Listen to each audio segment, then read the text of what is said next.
Hi hello, ಎಲ್ಲರೂ ಹೇಗಿದ್ದೀರಾ? ನಾನು ರಶ್ಮಿ. ಇದು ಗುರುವಾರದ ವ್ಲಾಗ್. ಗುರುವಾರ ಆಗಿರೋದ್ರಿಂದ ಸ್ವಲ್ಪ ಬೇಗನೆ ಎದ್ದು ಕೆಲಸ ಎಲ್ಲ ಮಾಡಬೇಕಿತ್ತು. ಒಂದೊಂದೇ ಕೆಲಸನ ಮುಗಿಸ್ಕೊತಾ ಇದ್ದೀನಿ. ಮಕ್ಕಳು ಮಲಗಿರೋವಾಗಲೇ ಕೆಲಸ ಮುಗಿಸ್ಕೊಂಡ್ರೆ ನಮಗೂ ಹೆಲ್ಪ್ ಆಗುತ್ತೆ ಅಲ್ವಾ? ಅದರಿಂದ ಬೇಗನೆ ಕೆಲಸ ಮಾಡ್ತಾಯಿದ್ದೀನಿ. ಮಕ್ಕಳು ಎದ್ದರೆ ತುಂಬಾ ಕಿರಿಕಿರಿ ಆಗೋಗ್ಬಿಡುತ್ತೆ. ಯಾಕೆ ಅಂತ ಹೇಳಿದ್ರೆ ಅವಳನ್ನು ಸ್ಕೂಲಿಗೆ ಕಳಿಸ್ಬೇಕು. ಇವಳನ್ನ ಚಿಕ್ಕವಳಿರೋದ್ರಿಂದ ಅವಳಂತೂ ಕೈಯೇ ಬಿಡೋದಿಲ್ಲ, ಎತ್ಕೊಂಡೇ ಇರಬೇಕು. ಕೆಲಸ ಮಾಡೋದಕ್ಕೂ ಹಿಂಸೆ ಆಗುತ್ತೆ. ಅದರಿಂದ ನಾನು ಬೇಗನೆ ಕೆಲಸ ಮಾಡ್ತಾಯಿದ್ದೀನಿ. ನಾನು ಗುರುವಾರ ಅಂತ ಹೇಳಿದ್ರೆ ಬುಧವಾರ ನೈಟೇ ಎಲ್ಲ ಕೆಲಸನೂ ಮುಗಿಸ್ಕೊಂಡ್ಬಿಡ್ತಾಯಿದ್ದೆ. ಆದರೆ ಸ್ವಲ್ಪ ನೈಟು ಕೆಲಸ ಮಾಡೋಕ್ಕಾಗಲಿಲ್ಲ. ಯಾಕೆ ಅಂತ ಹೇಳಿದ್ರೆ ಪಾಪು ಸ್ವಲ್ಪ ಕಿರಿಕಿರಿ ಮಾಡ್ತಾಯಿದ್ಲು. ಅವಳನ್ನು ಮಲಗಿಸಿ ಟೈಮ್ ಆಗೋಯಿತು. ನೆಕ್ಸ್ಟ್ ಕೆಲಸ ಮಾಡೋಕ್ಕಾಗಲಿಲ್ಲ. ಅಷ್ಟರಲ್ಲಿ ನಾನು ಈ ಥರ ಎಲ್ಲ ಕೆಲಸ ಮುಗಿಸೋಷ್ಟರಲ್ಲಿ ಪಾಪುನು ಎದ್ಲು. ಆದರೆ ಸ್ಯಾರಿಲಿ ಹಾಕಿ ಮತ್ತೆ ತೂಗಿ ಅವಳನ್ನು ಮಲಗಿಸ್ದೆ. ಸಾನ್ವಿನೂ ಎದ್ದು ಸ್ನಾನಕ್ಕೆ ಹೋದ್ಲು. ನನ್ನ ಹಸ್ಬೆಂಡ್ ಎದ್ದು ಹೋದ್ರು.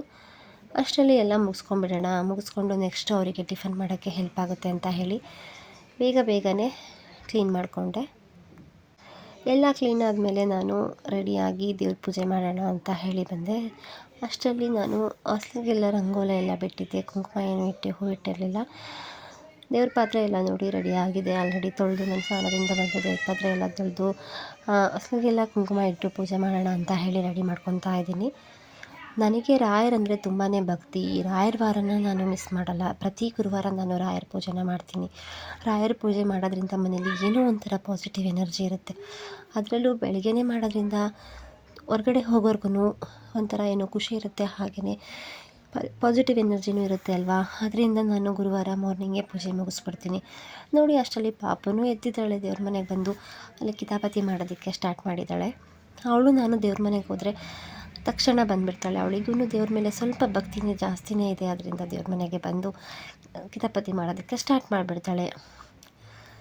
ನೆಕ್ಸ್ಟು ನಾನು ದೇವ್ರ ಮನೆ ಎಲ್ಲ ಕ್ಲೀನಾಯಿತು. ದೇವ್ರ ಪಾತ್ರೆ ಎಲ್ಲ ತೊಳೆದಿಟ್ಟಿದ್ನಲ್ಲ, ಅದಕ್ಕೆಲ್ಲ ಕುಂಕುಮ ಎಲ್ಲ ಇಟ್ಟು ದೇವರಿಗೆ ಹೂವೆಲ್ಲ ಇಡಬೇಕಿತ್ತು. ಅದಕ್ಕೆ ಬೇಗನೆ ಎಲ್ಲ ಮುಗಿಸ್ದೆ. ಲೇಟಾದರೆ ಇನ್ನು ಸಾನ್ವಿಗೂ ಸ್ಕೂಲಿಗೆ ಲೇಟಾಗುತ್ತೆ, ಅವ್ರ ಅಪ್ಪಗೆ ಡ್ಯೂಟಿಗೆ ಲೇಟಾಗುತ್ತೆ ಅಂತ ಹೇಳಿ ಬೇಗ ಪೂಜೆನ ಮುಗಿಸ್ದೆ. ರಾಯರಲ್ಲಿ ನಾವು ಏನೇ ಬೇಡಿದ್ರೂ ರಾಯರು ನಮಗೆ ವರ ಕೊಟ್ಟೇ ಕೊಡ್ತಾರೆ. ನಮ್ಮನೆಯಲ್ಲಿ ರಾಯರಂದರೆ ಎಲ್ಲರಿಗೂ ತುಂಬ ಭಕ್ತಿ.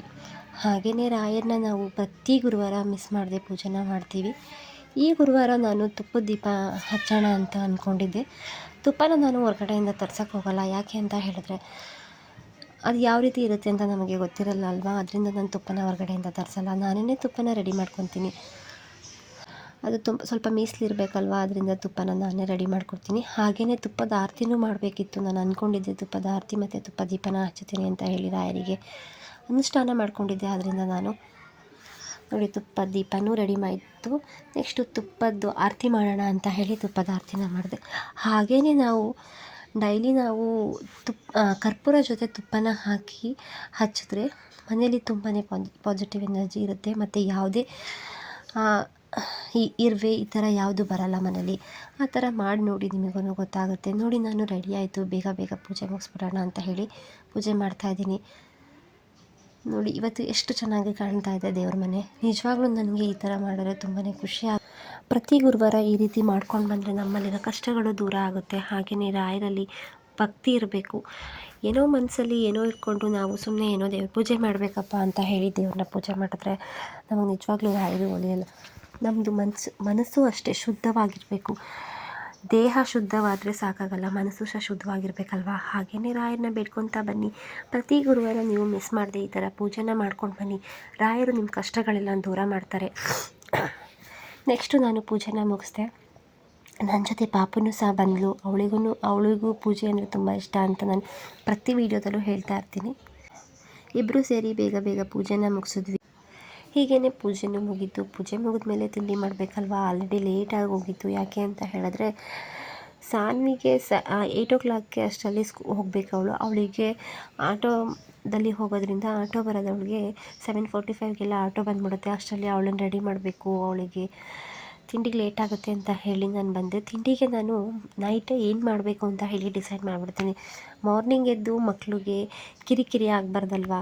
ಅವರಿಗೂ ಇದು ಮಾಡಲಾ ಅದು ಮಾಡಲಾ ಅಂತ ಕೇಳೋದು, ಮಕ್ಕಳು ಕಿರಿಕಿರಿ ಮಾಡೋದು, ಅವ್ರು ಸುಮ್ಮನೆ ಗಲಾಟೆ ಮಾಡೋದು, ಅದರಿಂದ ಬೇಡ. ನೈಟೇ ಅವ್ರಿಗೆ ಏನು ಇಷ್ಟ ಇರುತ್ತೆ ಅದನ್ನು ನಾನು ಕೇಳಿ ನಾನು ಎತ್ತಿಟ್ಕೊಂಡ್ಬಿಡ್ತೀನಿ. ಅವರು ಏನು ಇಷ್ಟಪಡ್ತಾರೆ ಅದನ್ನು ಮಾಡಿಕೊಟ್ರೆ ಅವರು ಖುಷಿಯಿಂದ ತಿಂದೋಗ್ತಾರೆ ಅಲ್ವಾ. ಅದರಿಂದ ನಾನು ನೈಟೇ ರೆಡಿ ಮಾಡ್ಕೊಂಬಿಡ್ತೀನಿ. ನಾವು ಕೆಲವ್ರು ಏನು ಮಾಡ್ತಾರೆ, ಕೆಲವರು ಅಂತ ಅಲ್ಲ, ನಾವು ಒಂದೊಂದು ಸಲ ಏನು ಮಾಡ್ತೀವಿ ಅಂತ ಹೇಳಿದ್ರೆ, ಇವತ್ತು ಮನೇಲಿ ಏನು ತರಕಾರಿ ಇದೆ ಏನು ಅಂತ ನೋಡೋಲ್ಲ. ಅವರೇನೋ ಹೇಳಿದ್ದಾರೆ ಓಕೆ ಅಂತ ಹೇಳಿಬಿಡ್ತೀವಿ. ನೆಕ್ಸ್ಟ್ ಮಾರ್ನಿಂಗ್ ಎದ್ದು ನೋಡಿದ್ರೆ ಪಲಾವ್ ಮಾಡಬೇಕು ಅಂದರೆ ಮೆಣಸಿನ್ಕಾಯಿ ಇರಲ್ಲ, ವೆಜಿಟೇಬಲ್ಸ್ ಇರಲ್ಲ. ಆವಾಗ ಸುಮ್ಮನೆ ಕಿರಿ ಅಲ್ವಾ. ಒಂಥರ ಸ್ನ್ಯಾಕ್ಸ್ ಮಾಡಿಕೊಡ್ಬೇಕು, ಒಂದು ಬಾಕ್ಸ್ಗೆ ರೈಸು, ಈ ಥರ ಚಪಾತಿ ಈ ಥರ ಮಾಡಿಕೊಟ್ರೆ ಅವರಿಗೂ ಖುಷಿ ಆಗುತ್ತೆ. ಅವ್ರೇನು ಇಷ್ಟಪಡ್ತಾರೆ ಅದನ್ನು ತುಂಬ ಮಾಡಿಕೊಟ್ರೆ ತುಂಬ ಖುಷಿಯಿಂದ ತಿಂದು ಹೋಗ್ತಾರೆ ಅಲ್ವಾ. ಅದರಿಂದ ನಾನು ನೈಟೇ ಎಲ್ಲ ರೆಡಿ ಮಾಡ್ಕೊಂಡ್ಬಿಡ್ತೀನಿ. ಕಿಚಡಿ ಮಾಡೋಣ ಅಂತ ಹೇಳಿ ನಾನು ಬೇಳೆ ಮತ್ತು ಹೆಸ್ರು ಕಾಳನ್ನ ತೊಗೊಂಡೆ. ಇದು ನಮ್ಮ ಸೈಡಲ್ಲಿ ತುಂಬಾ ಚೆನ್ನಾಗಿ ಮಾಡ್ತಾರೆ ಕಿಚಡಿ. ಇವ್ರ ಅಪ್ಪಂಗಂತೂ ತುಂಬಾ ಇಷ್ಟ ಕಿಚಡಿ ಅಂತ ಹೇಳಿದ್ರೆ. ಈ ರೆಸಿಪಿ ಏನಾದರೂ ಬೇಕು ಅಂತ ಹೇಳಿದ್ರೆ ನನಗೆ ಶೇರ್ ಮಾಡಿ. ನಾನು ಈ ರೆಸಿಪಿನ ಖಂಡಿತವಾಗ್ಲೂ ನಾನು ಶೇರ್ ಮಾಡ್ತೀನಿ. ಹೀಗೇ ಕಿಚಡಿಗೆಲ್ಲ ರೆಡಿ ಮಾಡಿಕೊಂಡು, ಕಿಚಡಿಗೆ ನಾನು ಈರುಳ್ಳಿ ಇವೆಲ್ಲ ಫ್ರೈ ಮಾಡಿ ಹಾಕ್ಕೊತೀನಿ, ತುಂಬ ಚೆನ್ನಾಗಿರುತ್ತೆ.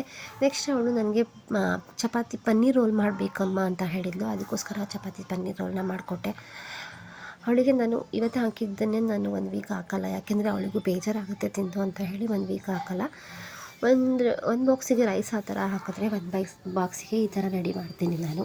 ಒಂದೇ ರೀತಿ ನಾನು ಹಾಕಲ್ಲ. ಸ್ನ್ಯಾಕ್ಸ್ ಏನಾದರೂ ಬೇಕು ಅಂತ ಹೇಳಿದ್ರೆ ಸ್ನ್ಯಾಕ್ಸ್ ಕೊಡ್ತೀನಿ. ಸ್ನ್ಯಾಕ್ಸ್ ಬೇಡ ಅಮ್ಮ ನನಗೆ ಈ ಥರ ಏನಾದರೂ ಮಾಡಿಕೊಡು ಅಂತ ಹೇಳಿದ್ರೆ ಈ ಥರನೇ ಮಾಡಿಕೊಡ್ತೀನಿ ನಾನು.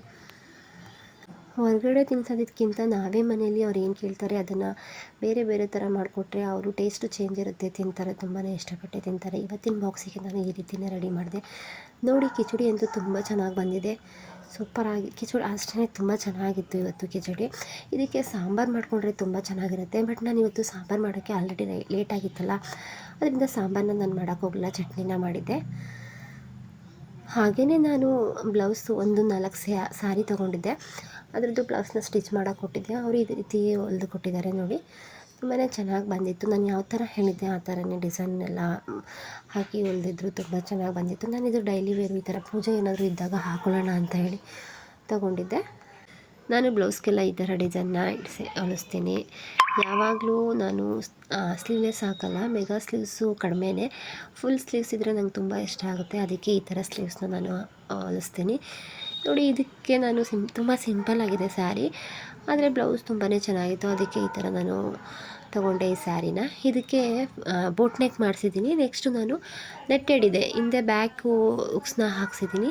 ತುಂಬಾ ಚೆನ್ನಾಗಿದೆ ಇದು. ನಾನು ಈ ಸ್ಯಾರಿನ ನಾನು ಇವತ್ತು ಹಾಕ್ಕೊಳ್ಳೋಣ ಅಂತ ಹೇಳಿ ತೆಗೆದು ಹಾಕ್ಕೊಂಡೆ. ತುಂಬ ಚೆನ್ನಾಗಿ ಕಾಣೋದು. ಬ್ಲೌಸ್ ಅಂತೂ ತುಂಬ ಚೆನ್ನಾಗಿದೆ. ನೆಕ್ಸ್ಟು ಹಾಗೆಯೇ ನಾನು ಇನ್ನೊಂದು ಆ ಬ್ಲೌಸು ಪಿಂಕ್ ಕಲರ್ ಬ್ಲೌಸು ಅಷ್ಟೇ, ಬ್ಯಾಕು ಒಕ್ನ ಇಟ್ಟು ಫ್ರಂಟು ಬೋಟ್ ನೆಕ್ ಮಾಡಿಸಿದ್ದೀನಿ. ತುಂಬಾ ಚೆನ್ನಾಗಿದೆ. ನನಗಂತೂ ಈ ಬ್ಲೌಸ್ ಸ್ಟಿಚ್ ಮಾಡಿಕೊಡ್ತಾರಲ್ಲ ತುಂಬಾ ಚೆನ್ನಾಗಿ ಸ್ಲೀವ್ ಹೊಲ್ಕೊಡ್ತಾರೆ. ನೆಕ್ಸ್ಟು ನಾವು ಕೆಲಸ ಎಲ್ಲ ಮುಗಿಸಿ ಸ್ವಲ್ಪ ಹೊರಗಡೆ, ಅಷ್ಟರಲ್ಲಿ ನನ್ನ ಹಸ್ಬೆಂಡು ಡ್ಯೂಟಿ ಮುಗಿಸ್ಕೊಂಡು ಬಂದರು. ಅವರಿಗೆ ತಿನ್ನೋಕ್ಕೆ ಸ್ವಲ್ಪ ಸ್ನ್ಯಾಕ್ಸ್ನ ಕೊಟ್ಟು ನಾವು ಹೊರಗಡೆ ಹೋಗಿ ಬರೋಣ ಅಂತ ಹೇಳಿ ಹೋದ್ವಿ. ಮಕ್ಕಳಿಗೆ ಸ್ನ್ಯಾಕ್ಸ್ ಇರಲಿಲ್ಲ, ಹಾಗೆಯೇ ಫ್ರೂಟ್ಸ್ ಎಲ್ಲ ಖಾಲಿಯಾಗಿತ್ತು, ಅದರಿಂದ ತೊಗೊಂಬರೋಣ ಅಂತ ಹೇಳಿ ಹೋದ್ವಿ. ಮನೆ ಹತ್ರನೇ ಒಂದು ಹೊಸ ಮಾಲ್ ಓಪನ್ ಆಗಿತ್ತು, ಅಲ್ಲಿಗೆ ಹೋಗಿ ಎಲ್ಲನೂ ತೊಗೊಂಡು ಬಂದ್ವಿ. ತುಂಬಾ ಚೆನ್ನಾಗಿತ್ತು, ಸೂಪರಾಗಿದೆ, ಹೊಸದಲ್ವಾ, ಅದರಿಂದ ಎಲ್ಲ ತುಂಬ ಚೆನ್ನಾಗಿದೆ.